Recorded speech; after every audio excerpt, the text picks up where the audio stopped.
రా రా రానే కూర్చో కూర్చోనే కూర్చో కూర్చో నువ్వు కూర్చో కూర్చోనే నువ్వు కూర్చోరా చిన్ననే ఇంకా రాలేదా? ఏ వస్తానన్నాడా ఏంటి చిన్ననే ఇంకా రాలేదే? ఏమీ లేదురా, మన పెద్ద బుజ్జి పెళ్లి కుదిరేలా ఉంది. ఆహా నా చేతిలో చూస్తేనేమో చిల్లు కావలేదు, వాళ్ళేమో మాట్లాడుకుందాం రమ్మని ఫోన్ల మీద ఫోన్లు చేస్తున్నారు. ఏం చేయాలో అర్థం కాక చిన్నన్నకి కూడా చెప్పాను, నీ దగ్గర కూర్చొని మాట్లాడదాం రమ్మన్నాడు. పోనీ వదిలేసుకుందామంటే మంచి సంబంధం రా, మళ్ళీ మనం కావాలనుకున్నప్పుడు అలాంటి సంబంధం దొరకదోరా. మన ఊర్లో 2 ఎకరాల భూమిని నమ్ముకుని వ్యవసాయం చేస్తున్నాను కానీ ప్రతి ఏటా అప్పులే కానీ ₹1 ఆదాయం లేదురా. వ్యవసాయాన్ని నమ్ముకుని పిల్లలకు ₹1 కూడా వెనకాలేకపోయాను రా. ఇప్పుడేమో మంచి సంబంధం వచ్చింది, చేతిలో ₹1 లేదంటున్నావు, మరి ఎలా చేద్దాం అనుకుంటున్నావు అన్నయ్య? అసలు ఏం చేయాలో అర్థం కావట్లేదురా. చిన్నన్నకి కూడా ఫోన్ చేసి ఇదే చెప్పా, తమ్ముడి దగ్గర కూర్చొని మాట్లాడదాం రమ్మన్నాడు. Okay okay. చిన్నన్నయ్య నువ్వు చెరువు చేస్తే మిగిలింది ఎక్కడన్నా మన ఊర్లో రైతులన్నా అడుగుతాను రా. నేను తల చేయాలా?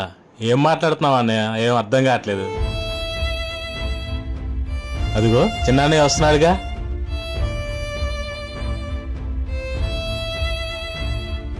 రా అన్నయ్య రా కూర్చో. ఎరా అన్నయ్య వచ్చేసాడా?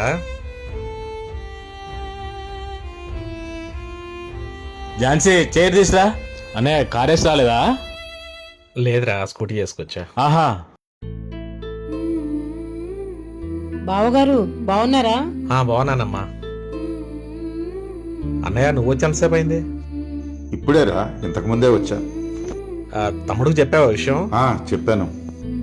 ఎరా చెప్పాడు అన్నయ్య. అదే పెద్ద బుజ్జికి పెళ్లి కుదిరేలాగా ఉంది, తలవ చేయమన్నాడు అన్నయ్య. మనమేం చేయగలం అన్నయ్య? మనమేం చేయగలమంటే ఎలాగరా? అన్నయ్యకే నువ్వు నేను తప్ప ఇంకెవరున్నారా? కరెక్టేలే గాని మనకే పిల్లలు ఉన్నారు, మన ప్రాబ్లమ్స్ మనకు ఉన్నాయి కదా అన్నయ్య. కరెక్టేరా, ప్రాబ్లమ్స్ లేని మనిషి ఈ భూమి మీద ఎవడున్నాడురా? అన్నలదమ్ములం అంటే కష్ట సుఖాల్లో పాలు పంచుకుంటేనే కదరా బంధానికి విలువ అనేది ఉండేది. అందుకే అన్నయ్య మనకొచ్చిన వాట కూడా అన్నయ్యకి తక్కువ రేటుకి ఇచ్చేసాం, ఇంటి స్థలం ఊరినే వదిలేసాం. అన్నయ్యకి ఇంకా మనం ఏం తక్కువ చేసాం అన్నయ్య? అరే తమ్ముడు, అన్నయ్యకి మనం ఏం తక్కువ చేసాం అనకూడదురా. అన్నయ్యకి మనం ఏం చేసినా కూడా తక్కువేరా. అన్నయ్య రుణం మనం ఎప్పటికీ తీర్చుకోలేమురా. ఒరేయ్, నువ్వు నేను ఈరోజు మంచి చదువులు చదువుకొని పట్టణంలో పెద్ద పెద్ద ఉద్యోగాలు చేస్తున్నామంటే దానికి కారణం అన్నయ్యరా. అన్నయ్య కూడా మనలాగా పెద్ద చదువులు చదవకుండా 7వ తరగతి తోటి ఎందుకు ఆపించాడో తెలుసా నీకు? నాన్న ఒక్కడి కష్టంతో మన ఇల్లు గడవకపోతే అన్నయ్య 7వ తరగతిలోనే చదువు ఆపేసి పారబట్టుకొని నాన్నతో ప్రతి పనికి వెళ్ళాడురా. అన్నయ్య అసలు విరామం లేకుండా నాన్నతో పాటు సమానంగా కష్టపడి నిన్ను నన్ను పెద్ద పెద్ద చదువులు చదివించాడురా. నిజంగా అన్నయ్యకున్న తెలివితేటలకి అన్నయ్య చదువుకుని ఉంటే నీకన్నా నాకన్నా చాలా పెద్ద పొజిషన్లో ఉండేవాడురా. అన్నయ్య రుణం మనం ఎప్పటికీ తీర్చుకోలేమురా తమ్ముడు.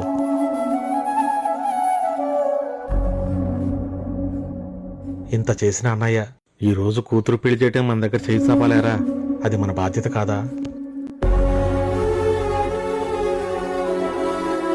సంపాదనే ముఖ్యం అనుకుని విలువలు నీ త్యాగం మర్చిపోయినానయ్య, నన్ను క్షమించానయ్య.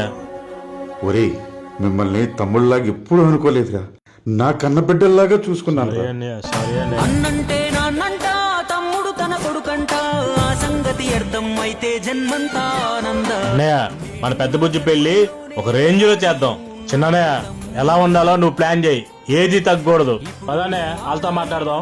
ఓకేరా పద. చిన్నప్పుడు నీది నాది ఒకటే ఇల్లు, ఇప్పుడు నీ ఇల్లు నా ఇల్లు అంటారే వీళ్ళు.